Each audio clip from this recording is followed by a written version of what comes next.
Mon pays va mal, mon Congo va tomber. Mon pays va mal, mon Congo va flamber. Mon pays va mal, mon Congo va tomber. Mon pays va mal, mon Congo va flamber. Bonjour à tous, bonjour chers auditeurs, chères auditrices. Alors, nous sommes en fait dans le cadre de ce podcast, dans le cadre de la campagne de sensibilisation et de plaidoyer en prévision des futures élections au Congo-Brazza. Je me présente rapidement, Charlène Ongota, je suis en charge justement de ce podcast et aujourd'hui j'ai la chance d'être accompagnée par un artiste du Congo-Brazza qui est très connu, qui écrit de nombreux textes, que ce soit sur la situation au Congo, que ce soit sur des sujets divers. Il nous accompagnera justement tout au long de ce podcast. Alors bonjour Martial Panucci. Bonjour Charlène. Comment ça va aujourd'hui ? Ça va bien, on est là, ouais. Bon, parfait. Est-ce que tu peux te présenter rapidement pour les personnes qui nous écoutent, dire qui tu es, ce que tu fais, voilà, quelques mots pour t'introduire, te présenter. Oui, alors moi je suis Martial Panucci, de mon nom de musicien, et Moï Mborangan, de mon nom d'auteur, écrivain. Donc je suis artiste, rappeur, activiste et écrivain, membre et cofondateur du mouvement citoyen congolais Ras-le-Bol. Très bien. Et depuis quand est-ce que tu fais de la musique ? Ah oui, c'est vrai, hein. J'ai commencé au début des années 2000, mais je tiens toujours compte de ma première performance sur scène, même si c'était pas une performance professionnelle. 2002, c'est l'année où je suis monté. Ouais, c'est l'année pendant laquelle je suis monté sur scène la première fois. Donc c'est depuis 2002 jusqu'à maintenant, je pense que ça fait quoi, 17 ans comme ça, ouais. Oui, 17, 18, quasiment 20 ouais. ans, hein, quasiment 20 ans. Vu que l'année prochaine 2022, quasiment 20 ans. Parfait. Et donc, est-ce que tu peux un peu nous expliquer comment ça a commencé pour toi ? Je veux dire, comment t'es venue cette passion pour la musique ? Pourquoi est-ce que tu as voulu te lancer là-dedans ? Quelles ont été tes aspirations ? Je pense que tu connais le Congo, hein. C'est vraiment un coin où tout le monde est, ou presque artiste. Donc, la musique, c'est vraiment quelque chose de très répandu. Et moi, par contre, c'est le rap qui me parlait le mieux parce que j'écoutais déjà d'autres artistes, hein, à l'instar de NWA, les Public Enemy, IAM en France et tout, et Ideal J, j'en passe, et des groupes congolais comme Triple 3 ou le groupe gabonais Mauvaise Haleine. Donc c'est à travers tous ces groupes que j'ai eu l'envie de me lancer aussi. Mais au départ, c'était vraiment un kiff, c'était pas quelque chose d'engagé comme c'est devenu.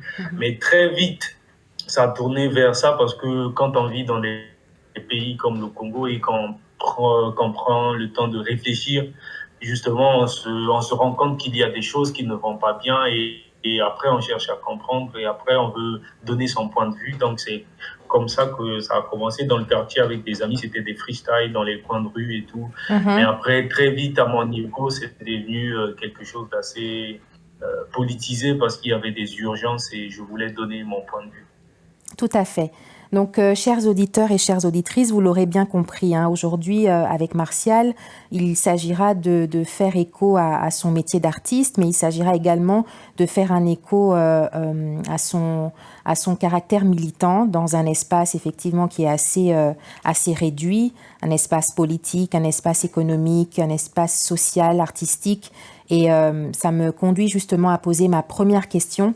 Comment est-ce qu'on se sent quand on est un artiste dans un espace contrôlé ? Est-ce que c'est facile de rapper, de faire passer son message dans ses chansons ? Ou est-ce que finalement, on n'a pas assez de marge de manœuvre pour intervenir ? Je pense que pour les gens qui connaissent la situation du Congo, c'est une dictature. Donc, on ne peut pas se sentir en sécurité ni voilà, le régime sur place, il ne ménage pas d'efforts pour quand il s'agit de réprimer la moindre petite action de contestation. Donc, pour ce qui concerne les artistes, c'est pareil. Hein. Aujourd'hui, on a la quasi-majorité des artistes congolais qui osent aborder ce volet-là dans quelques domaines que ce soit, ils sont en exil. Et même Alain Mabankou, qui est un grand écrivain et qui, pour avoir seulement pris position pour la population et avoir osé dire ses vérités au régime, aujourd'hui, il y a un mandat d'arrêt international contre lui. Donc, il ne peut même plus mettre les pieds au Congo, alors qu'il n'y vivait pas, mais venait régulièrement pour des activités. Donc, pour moi, c'est très, très compliqué d'évoluer dans un environnement comme le Congo. Et déjà que la liberté d'expression, elle est quasi inexistante. La majorité des médias qui existent sur place, ce sont des médias pro-pouvoir. Et le nombre, par exemple, quand je compare le Burkina Faso au Congo, il y a 5 médias à peu près, si je ne dis pas une bêtise. En tout cas, s'il y en a plus, c'est 6. Ça ne vaut pas. Et au Burkina, tu as plus de 200 médias. Donc, on voit déjà à travers ça. Et la majorité des médias au Congo, quand ils n'appartiennent pas au régime lui-même, ils appartiennent aux proches du régime. Donc, dans ce contexte-là, c'est très difficile de s'exprimer. Heureusement qu'il y a eu l'avènement des nouvelles technologies de la communication et des réseaux sociaux. Ouais, donc, l'environnement, il est très, très restreint et la marge de manœuvre n'est pas vraiment conséquente. Tout à fait. Et est-ce qu'à titre personnel, tu as déjà eu affaire à des actes d'intimidation parce que, alors, ce qu'on n'a peut-être pas dit, je pense, c'est que tu es exilé au Burkina Faso, hein, c'est ça, hein? Oui, depuis 4 ans et demi, comme ça. D'accord. Et donc, du coup, est-ce que lorsque tu vivais au Congo-Brazza, est-ce que tu as eu à être victime justement de ces actes d'intimidation à titre personnel? Et c'est ce qui finalement t'a poussé à t'exiler?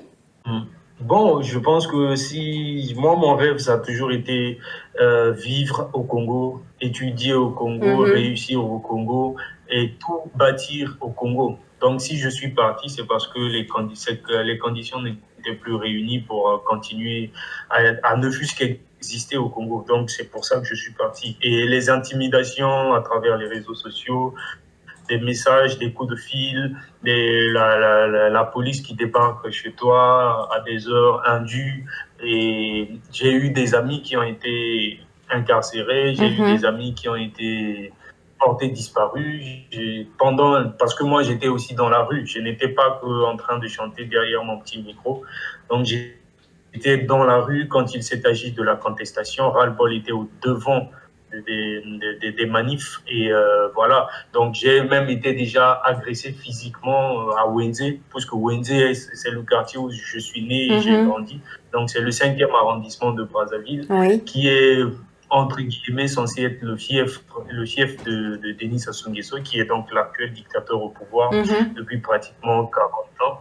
Et donc j'ai été agressé parce que les policiers, ou plutôt les miliciens, m'ont reconnu le jour de la grande manifestation. C'était le 27 septembre à Brazzaville. Et donc, en rentrant chez moi, ils m'ont reconnu et ils m'ont agressé. Heureusement pour moi, il y avait pas mal de gens autour et il y a eu un attroupement et j'ai réussi à faufiler. Donc, oui, il y a eu des agressions, il y a eu des menaces, il y a eu des tentatives de corruption et ça continue jusqu'à aujourd'hui. Oui, donc même en étant au Burkina, tu continues à être harcelé, notamment sur les réseaux sociaux, hein, c'est ça, hein? Bien sûr. Mais de ce point de vue-là, si on doit comparer au Burkina Faso, je suppose que tu as plus de latitude, plus de liberté de t'exprimer. Est-ce que c'est le cas? Bien sûr, bien sûr. Ici, jusqu'à très récemment, je pouvais circuler comme je voulais, faire ce que je voulais, organiser des spectacles, être invité à des grands festivals comme Ciné Droit Libre, comme Ouaga Hip Hop, qui est maintenant Ouaga Festival. C'est d'ailleurs pour ça que je suis arrivé au Burkina, parce que quand j'ai quitté le Congo, j'avais atterri au Sénégal. Oui. Et ouais, donc ici, j'ai une grande marge de manœuvre et je peux dire que je suis vraiment libre de faire ce que je veux. Et le seul problème que j'ai eu, ça a été en décembre dernier, quand il s'agit de participer à la 2e édition de l'UPEC. L'UPEC, qui est l'Université populaire de l'engagement citoyen, qui est une activité organisée par Afriki, qui est la plateforme des mouvements sociaux d'Afrique et de ses diasporas. Donc, j'ai été complètement séquestré à l'aéroport Blaise Diagne pendant 5 jours et l'activité est finie. Je n'ai même pas pu mettre le nez hors de l'aéroport et on m'a expulsé par une note du ministère de l'Intérieur, comme quoi je représentais une menace pour l'ordre public au Sénégal. Donc, jusqu'à très récemment, je pouvais circuler dans la sous-région et au Burkina sans problème. Donc, c'est l'incident le plus récent qui fait que je commence à me poser des questions quand même par rapport à mes mouvements ici. Sinon, je n'ai jamais eu de problème au Burkina. Très bien. Et donc, justement, par rapport à cette interpellation, est-ce que maintenant tes déplacements sont beaucoup plus réduits? Est-ce que, bon, là, on a la crise sanitaire, bien entendu, je ne sais pas comment ça se passe exactement dans la sous-région, mais est-ce que tu sens quand même une réduction de tes libertés d'aller et de venir, tes libertés de mouvement, ou est-ce que dans certains pays, tu peux encore te déplacer librement sans avoir à craindre effectivement pour ta liberté, pour ta vie, tout simplement? Bon, pour l'instant, il y a 2 pays où je suis allé, où j'ai eu ce genre de problème. Le premier, c'était l'Ouganda, il y a 2 ans. Il y a 2 ans, en Ouganda, j'avais eu ce problème-là. Et là, c'était récemment au Sénégal.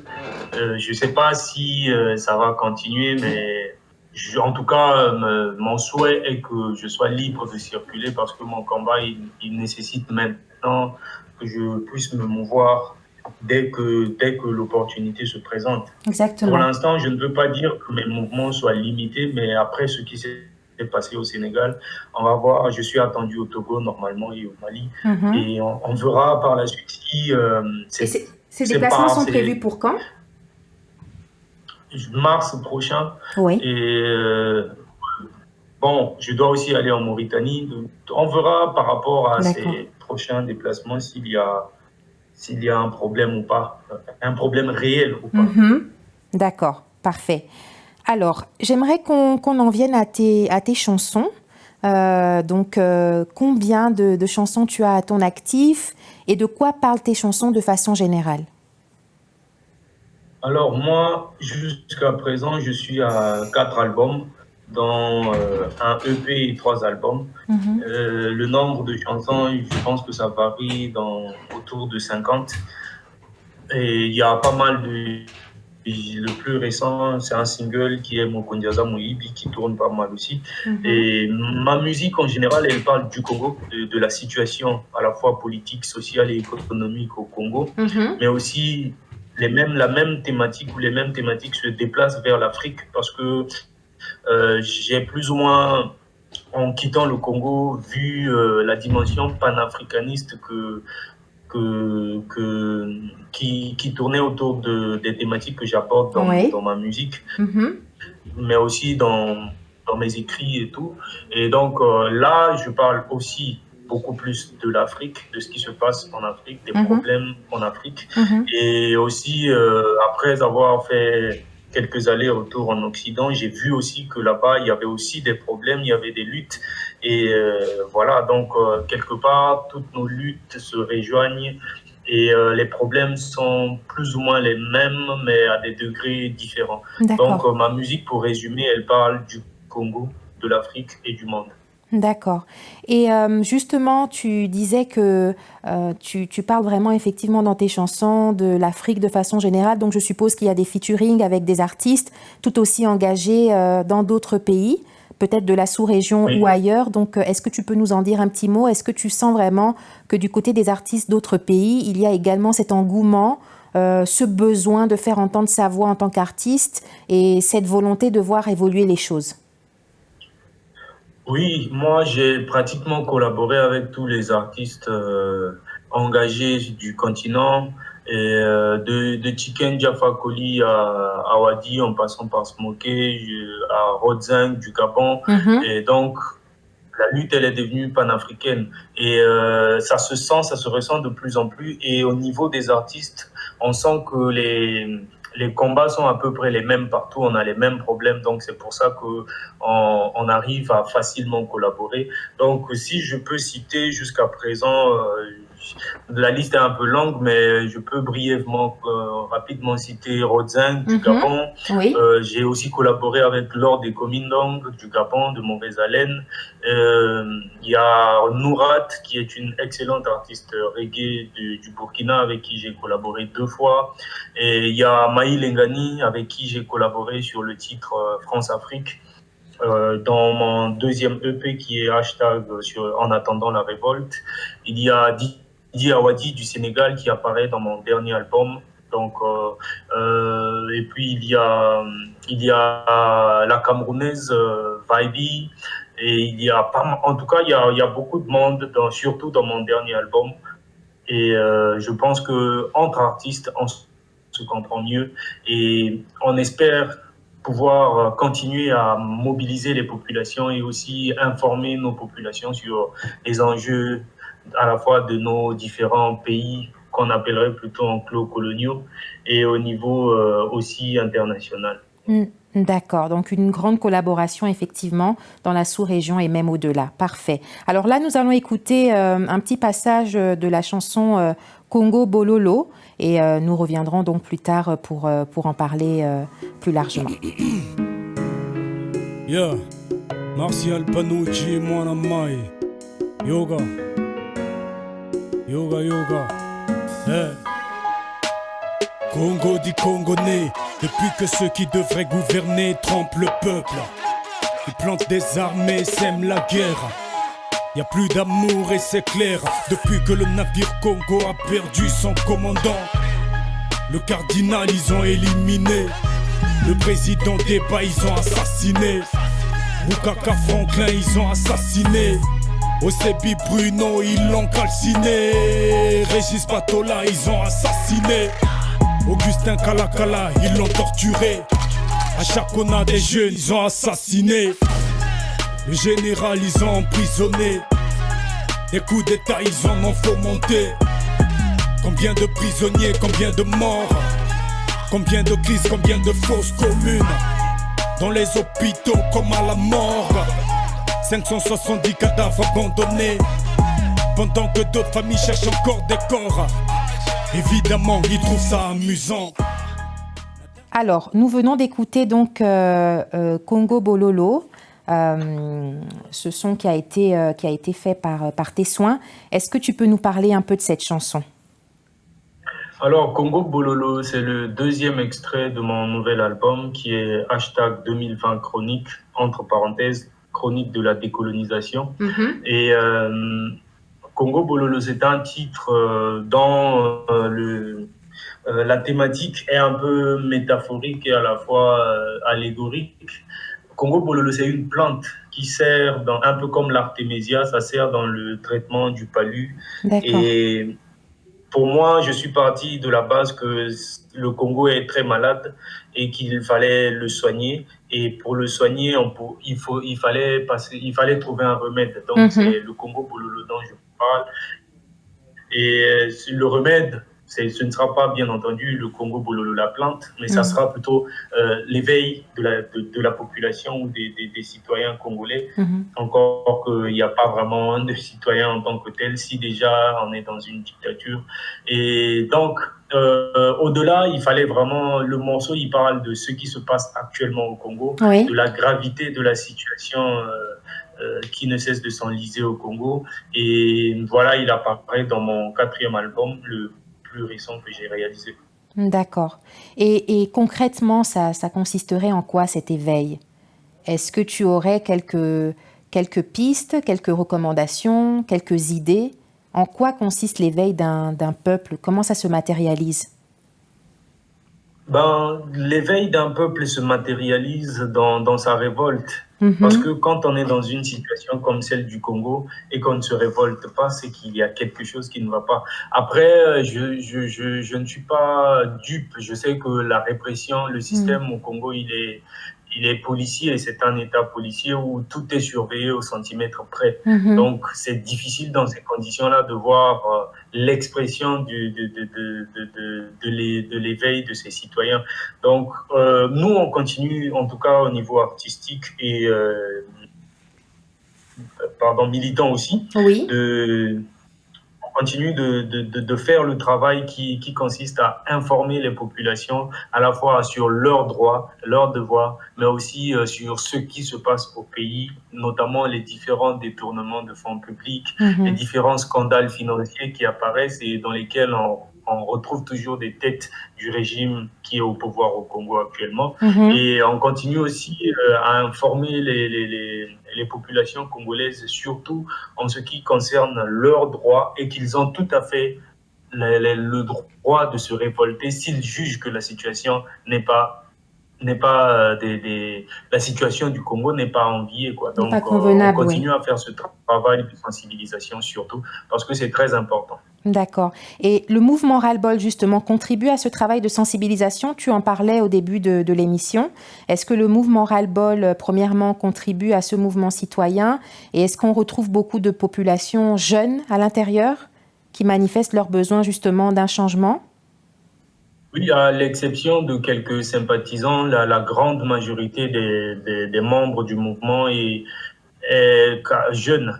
On est plein de jeunes. À la base, c'était ça. C'était des jeunes artistes et des jeunes étudiants qui se sont dit qu'il fallait faire quelque chose parce que ça n'allait pas. Donc, le mouvement continue tant bien que mal parce que l'espace civique au Congo, il est quasi inexistant. Donc, c'est très difficile dans ces conditions de mener des actions concrètes. Mais le mouvement Ras-le-Bol continue à faire des actions et ça contribue énormément parce que jusqu'à preuve du contraire, ça reste le seul mouvement jeune qui ne soit pas dans la société civile classique, mais qui essaye de faire le même travail. Donc, c'est vraiment un travail dur avec très peu de moyens ou quasiment pas du tout de moyens. Mais on continue avec les moyens de bord de faire ce travail et ça marche parce que de plus en plus, quand on organise des activités, les gens se manifestent. Très bien. Alors, une autre question encore qui me vient là à l'esprit tout de suite, et peut-être que je l'ai déjà posée, mais bon, je pense que c'est quand même important aussi peut-être pour les gens de saisir au travers de la réponse que tu donneras, si c'est compliqué ou pas. Est-ce que c'est difficile d'être un artiste et un militant en même temps, ou un artiste est forcément militant et engagé? Bon, pour moi, quand je vois mon expérience, quand je revois mon expérience, ça a toujours été mêlé les deux. Ça a toujours été mêlé et je n'ai vraiment pas eu de difficulté. La seule difficulté, c'est que quand on va dans la rue, donc dans l'espace public, là, on est confronté à la police ou à l'armée qui du coup a une, entre guillemets, sorte de légitimité de vous réprimer. Donc, c'est ça la plus grande difficulté. Sinon, pour moi, les deux ont toujours été mêlés parce que je me dis, après, il y a des artistes qui ne font pas forcément la même chose, mais je pense que pour moi, ça n'a jamais été un problème. D'accord, très bien. On va écouter un second extrait qui s'intitule « Ça saoule ». J'ai trouvé ce morceau très intéressant, je l'ai trouvé aussi dansant.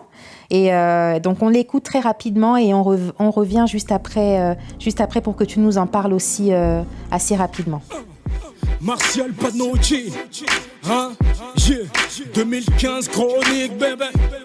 Il disait qu'il était le père de la nation, le bâtisseur infatigable. On sait tous que c'est faux. Et aujourd'hui pour le Congo il incarne plutôt la damnation. Nation dans laquelle il a tout niqué, tout pillé, tout piqué, tout grillé. Masta, t'es handicap, passer les kimbo, que bébé, moi y payé, pas passer. Sangoke, massacreur des Congolais, hein, tout le monde le sait. Dilapideur des fonds publics, hein, tout le monde le sait. Fossoyeur de la nation, hein, tout le monde le sait. Mauvais père, propageur des guerres civiles dont on ignore les causes. Ils alimentent la psychose pour qu'on ignore nos droits. Je n'ai ras-le-bol de tout ce cirque marre d'entendre les miens crever des femmes pendant qu'avec nos tunis black Panama Papers, ils donnent tous pépère pendant qu'on nous coupe des mains pour des nègres bourses. Congolais fatigués de vivre couchés, lève ton poing en l'air, exprime ton ras-le-bol, exprime ton ras-le-bol.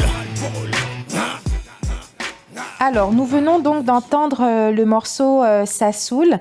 Alors, j'espère que c'est bien comme ça qu'on prononce, hein. C'est pas Sassoulé, c'est Sassoul.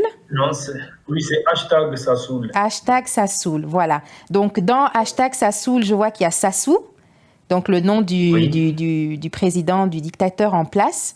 On peut dire dictateur, hein, parce que c'est vrai que lorsqu'on regarde la situation au Congo, tous les éléments sont réunis pour vraiment qualifier la République du Congo d'une dictature. Donc, Sassoul, il y a Sassou dans Sassoul. Donc, je suppose que c'était un pied de nez au président en place. Bon, moi, je n'ai jamais été, je ne me suis jamais donné du mal quand il s'agissait du mal pour camoufler ce que je faisais, parce que je pense qu'à un moment donné, il faut dire les choses telles qu'elles sont. Donc, Sassoul, c'est une combinaison du verbe saouler et puis le nom de Sassou, qui est pratiquement la personne qui a plombé le Congo aujourd'hui. Donc, à l'époque, quand j'ai fait ce morceau, il date d'il y a, je pense, 4 ans. Je l'ai fait au moment où Sassou venait de se déclarer candidat réélu.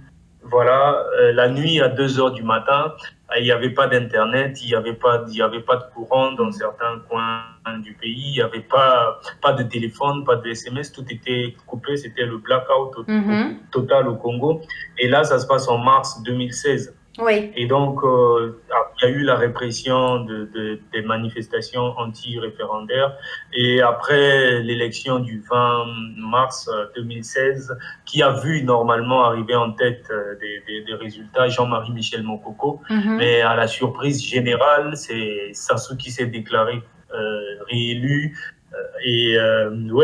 Personne ne voulait en parler parce que les gens étaient dans la panique totale, parce que ça tirait partout au moment où donc il y avait une fausse attaque sur Brazzaville, donc les armes crépitaient et tout le monde se tairait et personne ne voulait rien dire sur la réélection truquée de Sassou. Et donc moi, comme d'habitude, j'ai fait une chanson pour dire que tout ça, ça saoulait vraiment, quoi. Oui. Donc c'est dans ce cadre-là que j'ai réalisé le morceau. Et ça a été le déclenchement pour l'exil, parce qu'après il y a eu une chasse à l'homme de tous ceux qui étaient contre le changement de la constitution au Congo. Et il y a eu l'arrestation de Mokoko, Jean-Marie Michel Mokoko, qui est toujours en prison jusqu'à aujourd'hui et qui a été condamné à 20 ans. Et du coup, le morceau, c'était vraiment pour dénoncer tout ça. Oui. Et ça a été très mal reçu. Ça ne m'étonne pas. Et voilà, par la suite, j'ai juste quitté le Congo parce que pour moi, c'était devenu insupportable. Insupportable, tout à fait. Alors, on est arrivé au terme de ce premier podcast. Et bien entendu, je ne terminerai pas en te demandant quel est le souhait, quel est ton souhait, quel est le souhait que tu nourris pour le Congo. Donc, pour terminer, un dernier mot. Qu'est-ce que tu souhaites pour le Congo ? Qu'est-ce que tu souhaites ? Bon, ce que je souhaite, si on a le temps d'écouter Le Congo va mal, c'est que tous ces mots-là finissent.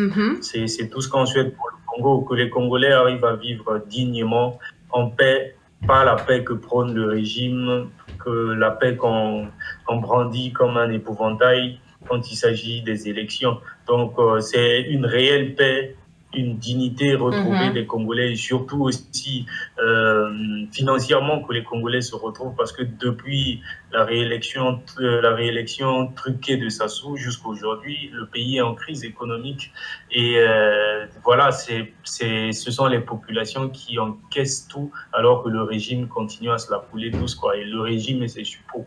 Donc ce que je souhaite vraiment, c'est quand on écoutera Le Congo va mal, que le Congo aille mieux et que tous ces mots change, voilà. Tout à fait.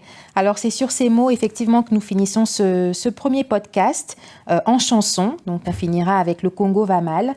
J'aime pas trop souvent finir négativement, mais bon, on va dire que dans le morceau, il y a une note de positivité, dans le sens où le message, c'est le Congo va mal, mais on est capable de se relever, mais on est capable de trouver la bonne voie et de sortir de ce gouffre. Donc, merci beaucoup, Martial, pour cet échange. Merci beaucoup. Merci toi et toute l'équipe. Tout à fait. Merci énormément et à bientôt. Merci beaucoup. Merci, au revoir, cher ami. Yeah. Martial Panoji, Mwana Maizwa, Yoga, Stow, Killer, Zwa. Mon pays va mal, mon Congo va tomber. Mon pays va mal, mon Congo va flamber. Mon pays va mal, mon Congo va tomber. Mon pays va mal, mon Congo va flamber. Ah, hey, hey, mambo, hey, hey, mambo, hey, hey, mambo, hey, hey, mambo. Toujours les mêmes voleurs, mêmes pilleurs. Toujours les mêmes violeurs, même qu'hier. Toujours les mêmes mangeurs, ceux qui ont la cuillère pendant que l'ennemi fouille dans des poubelles. Toujours les mêmes menteurs, les mêmes faux opposants qui nous ont bobinés, nous en tuent à la fin, finissent par retourner leur veste. Mungala, Thierry, Brûlé, Paul, Marie, c'est le tabac de la même pipe. Pascal, Tati, Mabiala, Berry, Martin, c'est du tabac de la même pipe. Et c'est Sassou qui l'a fumé, nous en fume quand c'est pas téléfoufou qui nous agace à longueur de journée. À bout de pute gouvernementale et de mensonges grossières. Et de mensonges grossières. Olobo, Memi, Omemi, Omemi, Omemi, Omemi, Gabo, Babili, Balandi, Ombango, Loco, la Moïdi, alors que c'est eux les grands voleurs. Panama Papers, Paradise Papers, partout c'est les mêmes gueules. Les étudiants sont abandonnés à leur triste sort, ça c'est quand même triste. Pendant que Claudia achète un appart à New York pour sa fille à coups de millions de dollars avec la complicité et l'aide de déni, mais ça c'est quel déni? Non, c'est quand même triste. Chine, Cuba, Russie, Sénégal, les étudiants la même galère. Brazzaville, Dolisie, Pantin, Impondo, les Congolais ont la même colère. Chine, Cuba, Russie, Sénégal, les étudiants ont la même galère. Brazzaville, Dolisie, Pantin, Impondo, les Congolais ont la même colère. Les Congolais ont la même galère. Les Congolais ont la même colère. Les Congolais ont la même colère.